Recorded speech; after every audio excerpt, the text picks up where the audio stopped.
When you have your girls, you're never alone. You get together for coffee, maybe to work out, or just to laugh. We created Hey Girl, just for you. Can't wait for you to join us. Hey everybody, welcome to Hey Girl. I'm your girl Kim with an E, and this is episode 72. Now, if you're joining us for the first time, Hey Girl is a safe space where you can share your experiences and be affirmed. Let's face it, life can be complex and sometimes overwhelming. That's why we believe in the power of conversation, because knowing we're not alone is what helps us get through. And I'm so glad I'm not alone today because you're here. Come on in, put a like, click that like button and put a hello in the comment box to let us know that you're here. And go ahead and share the live with your friends because it's going to be a great show. Guys, I cannot believe it is September already. We are into the first week of September. It's September 4th, and I don't know where the year is going.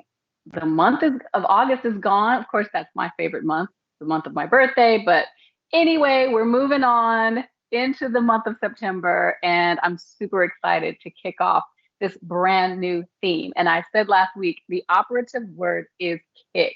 The theme for this month is busted loose, breaking barriers. And we are talking to some powerful women that are working in the STEM field and talking about what they had to break through and bust through to get where they are. Because let's face it, math and science has always been the domain of men. And the assumption is that our tender little, weak little minds can't handle those heavy subjects. But these ladies are here to prove that theory wrong. And of course, there's a big push everywhere for the STEM field and getting women and minorities better represented in that field. And we've definitely made some gains, but I think we still have a long way to go. And I'm really looking forward to the conversation that we're going to have with the ladies this month about what they had to do to get where they are. And I'm not a math person at all by any means. My mind is too weak to carry that heavy load, but that's why I'm all the more impressed with the women who can do it. And so we're going to have a great time this month. Listen, tell me in the comments, how many of you in your own life have had to bust through something, to break through some barrier? Did you have to push against people who said you couldn't do something? Tell me in the comments that yes, I have had to do that, and share what you did to push past the naysayers. I'm all about girl power. Okay, so let's do it. Let's talk about that this month. Before we get into that, though, I want to remind you about the Hey Girl store. Be sure to check it out if you haven't been by in a while. Remember, we have these really cute shirts. I don't know if you can see my shirt. I'm wearing one of my Hey Girl shirts today. And Yen was with me the other day. She mentioned that she had gotten a couple of shirts from the Hey Girl store, and they are so great. Now, I know I'm a little biased, of course, but I just want you to know they are really good quality and they are really cute, of course, I think. But they're soft and durable. And yeah, you just really need to check it out and get you one. And I'm wearing this one in particular because it's got the image of the girl on it. It's all about girl power this month. Are you feeling that vibe? That's sort of what we're working with here. So check out the Hey Girl store and pick up one of these cute t-shirts, one for you and one for your girlfriend, so y'all can be twinsies. Also, go to justkim.net and be sure to support our Hey Girl High Five. Of course, it's all about girl power again. We are putting out there for you to support those minority and women-owned businesses that are doing a good work, and they need our support. They need our dollars, and we need to spread the word about them. If you are a business owner yourself or know someone who is, send us an email to heygirlfb@gmail.com and let's get their name on our Hey Girl High Five list. So don't forget to share the page. Don't forget to like and follow. And again, put in the comments, what kinds of barriers have you had to bust through? What are the things that you've had to fight for your whole life? And share what successes you've had in doing that.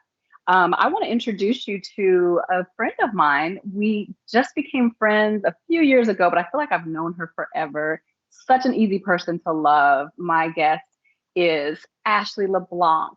She's a Southern California native, loving her new Southern life here in Huntsville. And Ashley attended California State University Fullerton, where she earned her Bachelor of Science in Chemistry with a minor in mathematics for secondary education. She then earned a Master of Science in Forensic Science with a concentration in chemistry from George Washington University. During her master's program, she interned with the Bureau of Alcohol, Tobacco, Firearms, and Explosives, where she did research on the forensic significance of aluminum powders. Then, in 2016, she came here to begin her career as an analytical chemist. Wow.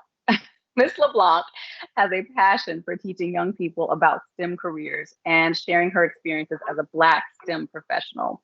She regularly recruits and participates in college career fairs across the country to help increase diversity in government laboratories, and she currently serves as a mentor for the Oakwood University Women in STEM program. Put your hands together with me to welcome Ashley LeBlanc. Hey! Hey. Welcome. I'm happy to be here. It's a lovely day. Yeah, it is. I'm happy to have you. And it's good to see you here. I often see you in the comments watching the show. So I love that you're here with me today. And I thank you for supporting Hey Girl also. Absolutely. So, wow, I just read your bio and there's a lot there that we can talk about. Here's my first question. Were you that kid who was setting fires in your parents' house? Doing experiments in the garage? I don't know if I should answer this question. No. Mom's watching, so right? Exactly. So actually, if you ask my parents, I think this is where I first got my love of explosives and fire and all that stuff. When I was maybe 2 or 3 years old, they took me to SeaWorld. And at the end of the night, when they do that fireworks show, it started popping off and I ran. I wanted to see where they were coming from. I thought they were the coolest thing ever. They lost me during the fireworks show at SeaWorld when I was like 2 or 3 years old. And I tell my mom, that is why I do what I do. That is, wow. From the age of 2, I would think a 2-year-old would be terrified, but you wanted to know where it was coming from. Mm-hmm. It was the coolest thing ever. Yeah, I bet for you. Like, so should we even have the conversation about fireworks, Ashley? I do love 4th of July and being able to set off fireworks in Alabama because we can't do that in California. Yes, and she comes over my house and we're in the country, so there's definitely no rules here. And yeah, she loves setting off fireworks and she always brings the party. Send some of us running at times, but we're all still here. I still have spare parts, thankfully. But yeah, clearly fireworks was your thing, is your thing. So you were as young as 2 chasing after the fireworks in the park. What did you imagine for yourself when you became school age and thought about what you wanted to be when you grew up? What did you think you would be at a young age? Yes. So my parents are both full-time workers. My mom is an optometrist, so she's in that scientific field, and my dad was in banking and finance growing up. And so, when you're in the summertime and you don't have anything to do during the day, my parents put us in all sorts of different summer camps, right? And so in the summertime when I was in middle school, I actually participated in the Boeing Summer Science Camp that was in LA at the time. I think I was about 12 years old, between 6th and 7th grade there. And every summer was a different type of science. So that summer we did one on forensic science. And so during that session, we got to learn about different types of forensic science, fingerprints and blood spatter and chemistry and firearms and all these different things. And we got to go and tour the LAPD laboratory. And we got to see that tank where they shoot the bullets into to collect them for comparison. I ran home that day and I told my mother, I want to be a forensic scientist one day.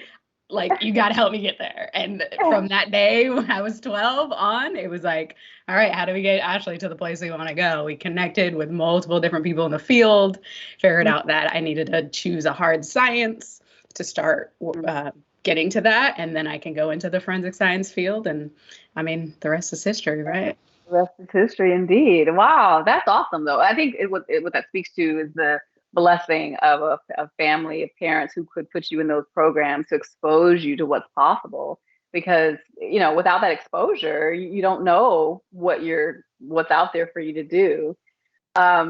So when you think of yourself as a student, I'm curious because I know you and I know your personality, but I'm curious because I wonder if you were the type of student who was smart but restless.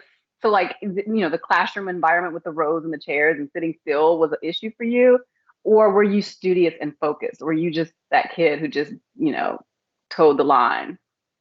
I think I was a little bit on both sides because I needed to be studious because I needed to appease my parents and their standards and their preferences for my education.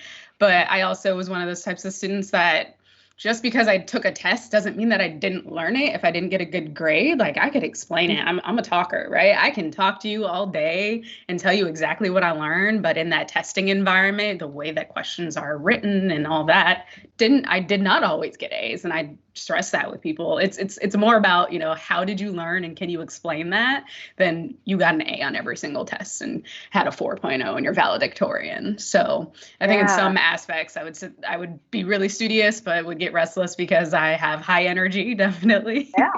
Yeah, I know. When it's fun, I'm there. Right. And I wondered about that because it's interesting. We had this conversation last week with Summer Woods, who's a principal at FH Jenkins, and she was talking about how COVID has had all of the teachers rethink our notions of education and what that should look like in terms of educating children.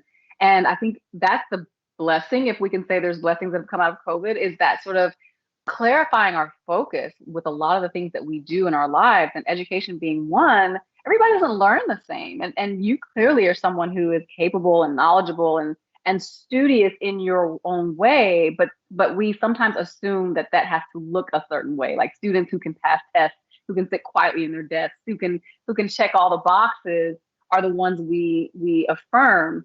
And those ones who are a little more restless and want to do hands-on and need to learn by doing, we don't give them the same attention. And I think that we are really doing children a disservice by assuming that all kids need to fit into a neat little box and learn in a particular way. Absolutely. So one of the things that I did when I moved here, after I got situated in Huntsville in my position with the government, I started tutoring on the side, just a couple days a week, tutoring students and seeing some of these students that are like, they can get so many different concepts, but there's one that they're really just hung up on. And sometimes it's just the way that they were taught it. And you just got to figure out a different way to say the same thing, but you got to click it in their head the way that they learn. And sometimes teachers in schools, they go by the curriculum, they go by what the book says, and a majority of the kids get it, but they just let the other students go by the wayside because, oh, well, they didn't get it, so they're just going to struggle with that. You just got to think outside the box.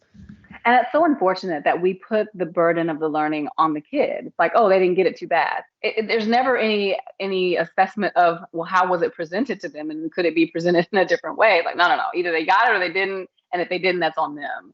And that I think we need to change. I don't know how to change it, but we need to maybe have more conversations like this in order to change it. So I think that's awesome that you were able to work with students. I think that's definitely the benefit of the tutoring role, where you can get the kid who is outside of the classroom, work with them one-on-one, and really meet that need in a way that a classroom teacher just simply cannot. So, okay, so you were 2 and ran after the fireworks in the park. You were 12 and did a camp that introduced you to forensic science, and so you were off to the races. You got into a good school, and you went on to grad school. Tell me how many people, when you were moving through higher education in this particular field of study, how many people, when you looked to your left or right, looked anything like you? Very, very few, definitely. I mean, my chemistry program at Cal State Fullerton was fairly small. And with a lot of math and science STEM programs, it may take a lot of people more time than just those 4 years. And that determination comes into play. For me, I was like, no, I'm getting through in 4 years.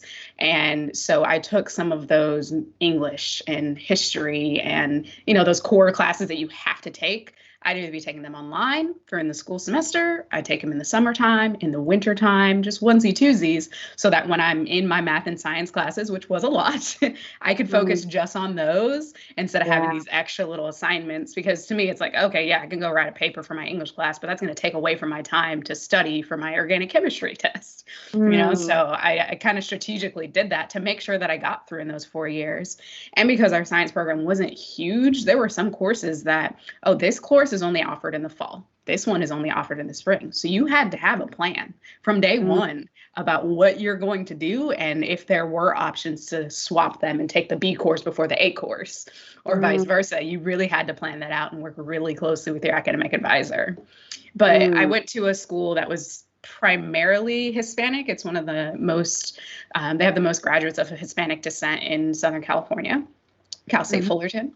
And so I did have a lot of friends and classmates that were of Hispanic descent, and a trickling of other Black African-American students, not too many. I only have 2 that come to mind that I remember in my courses. But because I was in Southern California, which is extremely diverse, it never really dawned on me, really honestly. Yeah.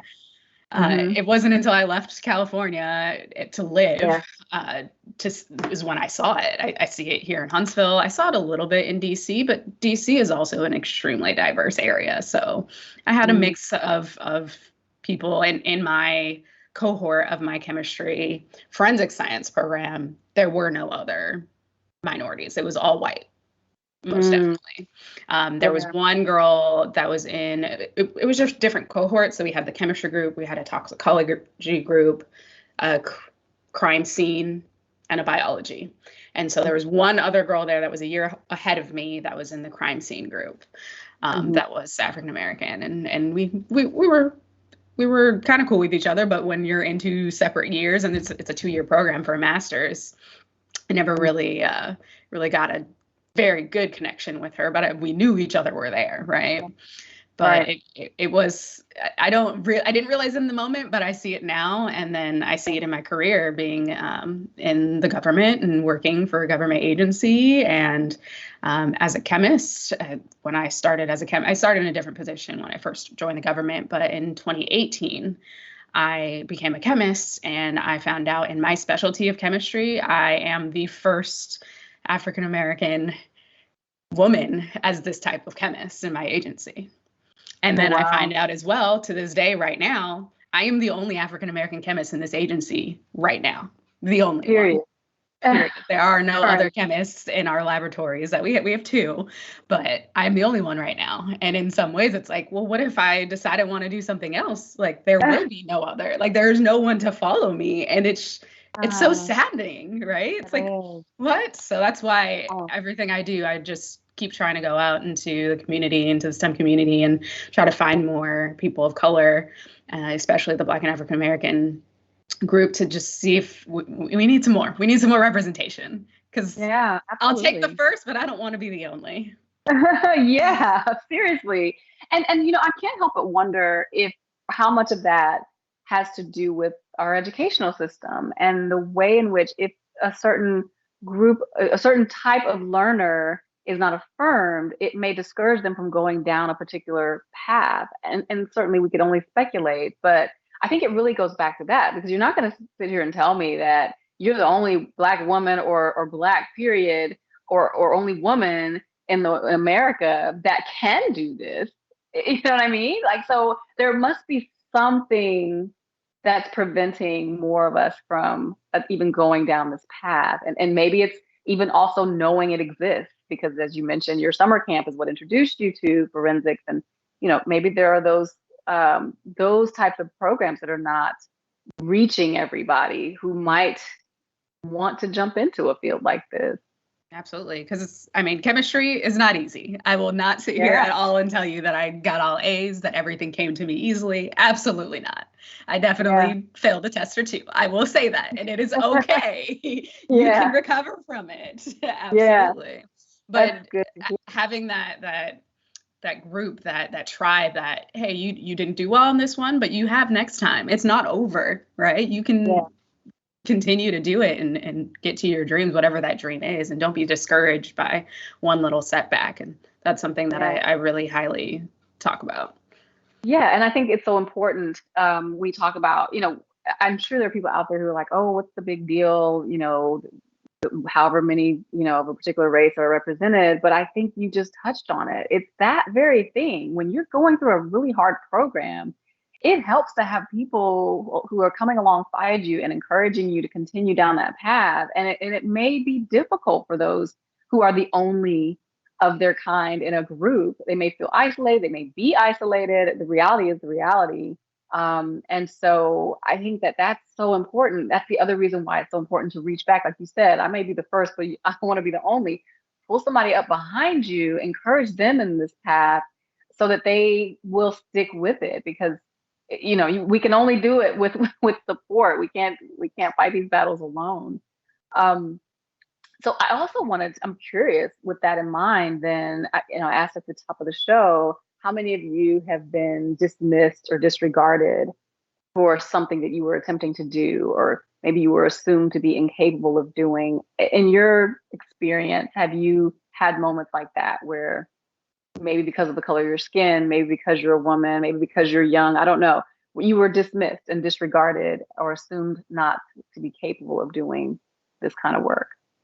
Absolutely. With this chemist position, you have to go through a pretty rigorous training program to be able to be, we call it qualified, to be a forensic chemist in this field. And everyone has the same exact training program. Everyone has to do the same check marks in the book. But I started, and the first person that was paired with me just decided she didn't want to train me anymore. I don't know why, but she decided she didn't want to train me anymore. And I was promised a raise by the time I finished. And because she didn't want to train me anymore, I couldn't go through my steps to get to that raise, right? That's my incentive in my head. And there were so many obstacles, but one specifically I remember is this woman that was my training mentor at the time. I was working on a case, working on an instrument in a room, and one of my Black female coworkers, of which there are only a couple, remember, but she came into the room and asked me a question. We were talking for maybe 5 minutes or whatnot. Well, I got called into the room by my supervisor a couple weeks later, and she said, Ashley, I just want to let you know that you need to be careful while you're talking to other people, while you're working on a case, specifically this person's name, and said, because I could make a grave mistake. I said, a grave mistake. Have I made a grave mistake?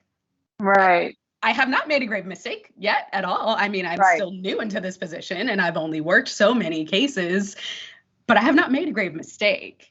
And then you go in here and you name the one Black female other person in my laboratory, and you say, hey, be careful when you're talking to her. Mind you, you know my personality. I know everybody. I talk with everybody. Talk to everybody. Yeah. I still get my work done. Of course. But of course. A lot of people, I like building relationships with people in my group, in the chemist group, and the biology group, and the administrative group. I like to talk to people. And actually, at that time, I was the representative for our section that went up to the director of the laboratory that brought employee issues. So how does she know that it wasn't an issue that this person was coming to me about? And I had stopped while I was working on a case because she walked by and saw me in the room. But it really showed me that in some ways, it's like, why is it an issue when I'm talking to the other Black person in the laboratory versus any other of the chemists that we all talk? I mean, technically, we have to train each other after we're done. Got to talk to train, right? Yeah. Yeah. I would think so. So there's this hyper alertness to who you talk to that you notice. Were you ever dismissed or disregarded because you're a girl, like even as you were coming up in school, or maybe when you were working with other students, or they, when they found out you were doing math or science or physics or whatever, they were like, oh, you're doing that. Did you ever experience anything like that? Or have you been Not mostly so much. And so I work in a group of 10 chemists right now, and only 2 are men. So we are very female dominated, which Yay. has other issues, right? Right. Well, that's for another show, another day.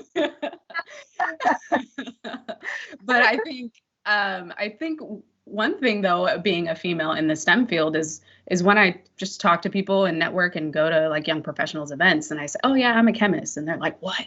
Whoa, you're smart. And they're surprised. The fact that they're surprised, right? Absolutely. Like, why should that be surprising? I can't be smart if I'm not a chemist. I mean, it's a cool word. Like, oh, chemist. That sounds fancy. Right. Right. Only chemists are smart, apparently. The rest of us are dumb. Yeah. Which is funny, being a place filled with engineers, right? Yeah. So have you ever been discouraged? You mentioned that you failed a test or two. You've had, a hard way to go. Chemistry is not easy. Did you ever get discouraged, or are you the type, you're a very optimistic person, so I can't imagine you being down. But maybe there has been a time. Absolutely. Something that I don't talk about much. So you're going to get me a little vulnerable for a second. Okay. Hey, this is a safe place. Yes.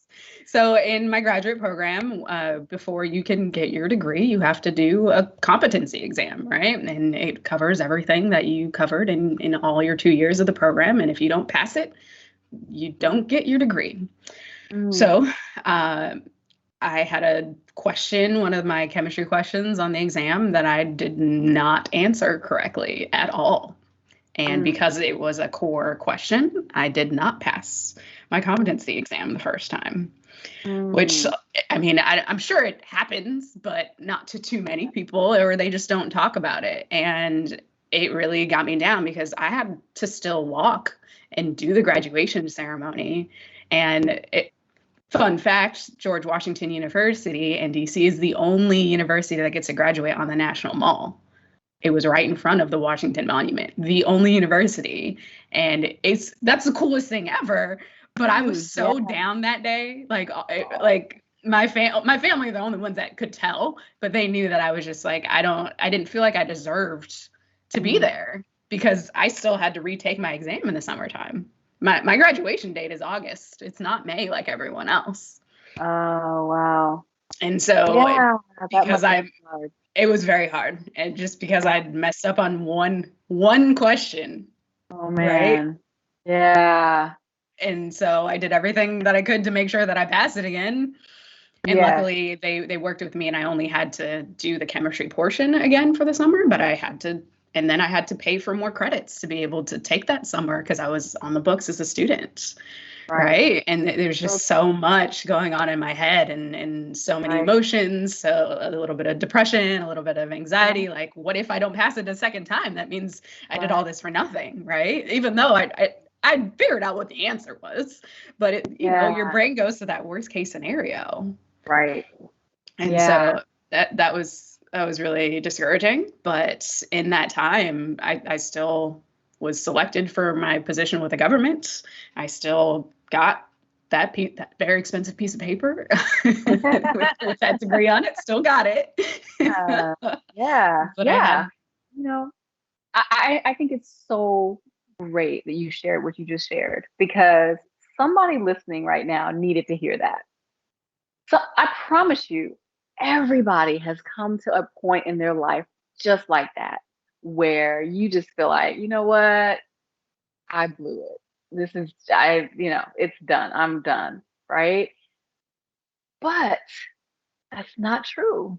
That's not true. No matter how bad it seems in this moment, the reality is it's not the end of the world. You're not the only one, and you'll get past it. you'll get past it. And you're proof of that. And I know when you look back on that day, you probably thought, I'll never get past this. Absolutely. But you have, and you did. And so I think that message is so important to get out to everyone, because in our culture, we shun failure so much and we shame failure. But we all go through it. And it's actually from failing that we often learn important lessons and actually, can propel us in some way to the next thing that we are meant to do. And so with that said, what lessons would you say that you have learned from your failures and successes? Or maybe you've learned more from your failures than your successes? Yeah, I believe that so much because you don't grow unless you fail, right? You can't be perfect. Like there is no perfect human in this world. God didn't make us that way, right? He gave us that free will to be able to make our own decisions. And a lot of times they're not good decisions. And that is how you learn, right? I'm a doer, right? I have to learn by my own decision. Even if someone tells me, you probably shouldn't do that, Ashley. Sometimes I just got to learn it the hard way. And so I've just grown in so many ways and just I'm so open to feedback and open to communicating and sharing these things. Because just like you said, you never know if there's someone else that went through something similar that like there are way worse things that could have happened, right? There's so many way worse things that could have happened. And that's such a menial thing that felt like a giant thing hovering dark cloud over my head for that whole like couple months that I was waiting to retake that test. But in the grand scheme of things, like you learn from it, you pick your head back up, you stand back up, you keep moving. And that is my drive. And even with getting my government position, there were obstacles. There are still obstacles for me as I start to, go into higher positions and I have the desire to become a manager or supervisor of some sort. And there are a lot of people out here. The devil is real. He's out here trying to knock you down and not let you get to where you want to be. And learning that perseverance, learning that drive and committing to it and not letting anything get in your way because you have a purpose in this life. And that's really the biggest thing I learned is just don't give up. Yeah, that's so good to hear. And you're a chemist and you're really smart. And yet there are some things that you didn't know at particular times and you're still learning. And so, the same is true for all of us. I love that you talk about mentoring and working with young people, girls, I'm sure, especially. What kinds of things do you tell little girls that you work with, the little kids that you mentor, and when you go out and do your recruiting and trying to spread the word that there's a place for you in STEM? What do you say to the young people that you encounter? I mean, one of the things is that it's not going to be easy, right? You've got to persevere. Another thing is just kind of trying to figure out what is it that you want. I know a lot of people say that, oh, what do you want to go to college for, right? What do you want to major in? Like, no, you don't have to know right away. And sometimes you've got to experience a myriad of things to be able to make that decision. You don't have to pick one thing. Like sometimes they think, okay, I just have to pick one thing and that's what I got to do. Yeah. And even if I get into it and it's too hard or I don't actually really like it, you could change your mind. You don't have to stay with that. Right? You're thinking, no, I can't change my mind. What? So as you see, like my undergrad degree is chemistry, but I have that math for secondary education. And I love working with people and teaching people and explaining things to people. And there was a point where I was like, maybe I want to be a teacher.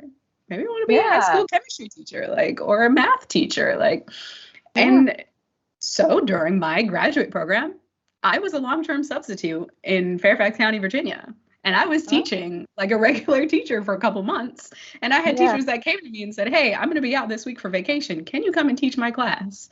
And I was like, absolutely. So I got to do two of the things that I love doing, right? That's why I tutored when I came down here, because I love teaching. I love being around people. And yes, being a chemist and an extrovert, everybody was like, what are you doing? And extroverts don't go into laboratories. What is going on here? Right? But I loved chemistry and I loved people. And that's why I got selected to be on the team for recruitment. And I was doing college fairs just like this, talking to students all over the country during COVID about, hey, this is my story, and this is what I do, and this is why I love it, and this is analytical chemistry, and saying some big words like spectrometer, and you just, like, you don't have to pick one thing. Like, on top of all of, I'm obviously a busybody, but I also love health and wellness and fitness, and I'm a fitness instructor as well. And I love doing that because I get to see how people are challenging themselves and bettering themselves and looking at their progress while having fun. Because if you're going to come to Ashley's workout, you're going to have a good time. Of course. So go ahead, talk a little bit about that. That's one of the things that you do outside of work that is fun. And talk about the pound class. I've seen the pictures on Facebook and stuff. So talk about what that is exactly that you do. Yeah. So I was introduced to pound probably in 2018. So it is a cardio jam session set to the beat of the music with the use of lightly weighted drumsticks. And they're called rip sticks. They're about a quarter pound each. And it's all about drumming to the beat of the music while doing some strength moves like squats and lunges and some abdominal moves and just a whole body experience. And it's all about music, right? So I like to pick songs of every genre so everyone can pick something that they like, and just, pop music and music that people know, and just rocking out and having a good time, but still getting a workout in. And, I like to be in your mind the next morning when you wake up with the sore thighs, Ashley got me yesterday. You're welcome. Right. So where do you do those? Where are those classes offered? So I am still teaching virtually on Tuesday nights, just on Zoom, but it is through 24E Health Club in Huntsville. It's right next to the Burlington Coat Factory. And so I teach there on Saturday mornings. Did that this morning at 24E, 10 o'clock in the morning. And then I'm doing the summer series. It may go into the fall. We are doing September, first and third Wednesdays at Straight to Ale Brewery. And so we do pound and pour. So we do our pound workout to earn our pour, right? Our beer at the end. Wow, that sounds crazy. It's fun. But it looks like a lot of fun. It looks like a lot of fun.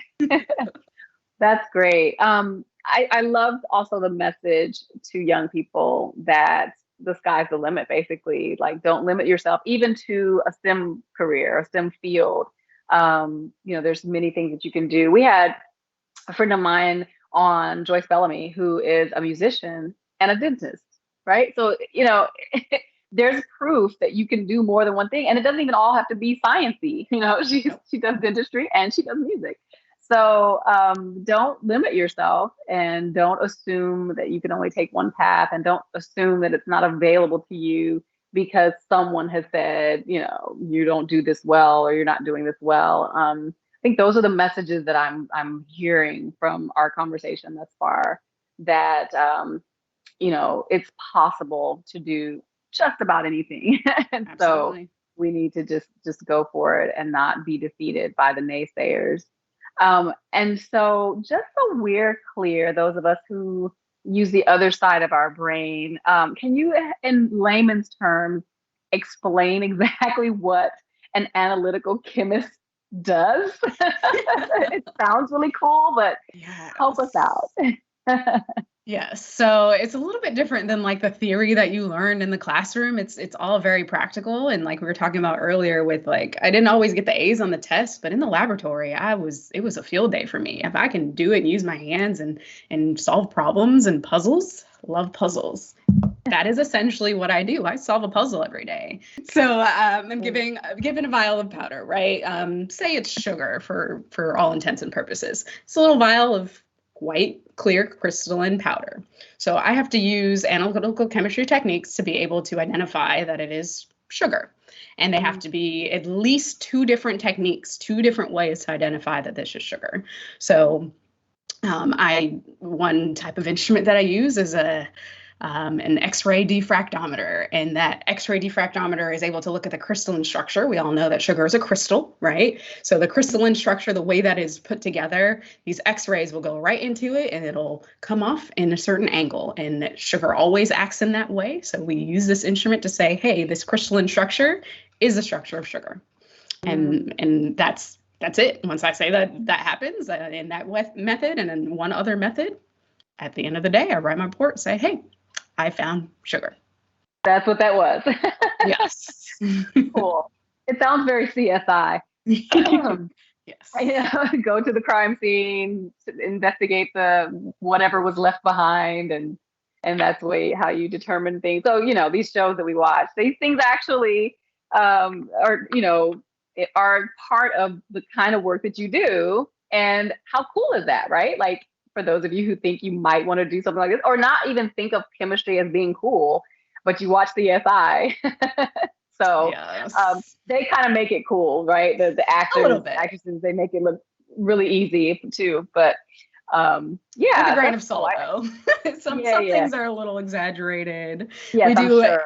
In the forensic community, we call it the CSI effect, which is the one negative to those CSI shows. It's that like when you go for jury duty, right, and you think the lawyer's going to come up and he's going to have all these people there and they're going to show you all this evidence and it's going to be super cool and you got to figure it out. That doesn't always happen. And so the jurors sometimes expect that, and that's what we call the CSI effect. Yes, too many CSI episodes, but it's all we have. Those of us who are non-chemists, it's all we have to kind of understand what you do. But that's cool. I think that's really, and you explained it well. See, you do have a knack for teaching. Yeah. But this has been really cool. I'm so glad that you have come on to share your experience and your stories. And I really appreciate the outreach that you do. I think that is absolutely necessary. And I want all the little girls out there, all the moms of little girls out there, to not dismiss certain fields of study because you have a little girl. This is evidence that it's possible for us to not just be in this field, but to succeed in this field, to rise in this field, and to do great things beyond which others may have not even considered. But I think also this is a call for our educational system to make sure that we're doing a service to our young people who may learn in different ways. And I think those hands-on programs are really invaluable because that is a learning style that I don't know is utilized as much as it should in the traditional classroom. Absolutely. So, well, thank you for being here and thank you for sharing, and continued success in all of your endeavors. I know that you're going to continue to thrive, and I wish you all the best. Thank you so much. Thanks for the invite. I had a great time. This was fun. Yay! I think so too. And thank you everyone who joined us today. I hope that you were inspired by Ashley's story and by her vulnerability, and you were encouraged to consider going for whatever that thing is that maybe you were a little wary of going for, or maybe you've been defeated by some failure. We all fail at one time or another, but let's not let that keep us down. Instead, let's learn from our mistake and move on. And then I want to leave you with our scripture for today, which comes from Proverbs 1:7. And it says, "The fear of the Lord is the beginning of knowledge, but fools despise wisdom and instruction." And so what that says to me is that believe first in God and his purpose for you in this world. Seek him for what it is that you should be doing in your life, and then go from there. At that point, the sky is the limit. Nobody can stop you, and nobody will, as long as you start with him and then be receptive to wise instruction that's coming straight from the word. Well, we're going to leave it there. Again, thank you for joining us. Next week, my guest is Mercy Goodson, who is a PhD candidate in physics. You know what? I think I'm going to have a headache by the time this month is over. Anyway, God bless you all. Have a great week. I'll see you next time. Ladies, get ready, because we're busting loose, breaking free from those stereotypes that keep too many girls bound. You can't be an engineer, they say. Girls don't like math, and physics or chemistry, no way. Well, they're wrong. This month, we have a full roster of women in STEM who will show you how to break free from those tired old lines. Break free from the boredom. Join us next Saturday at 5 on Facebook Live.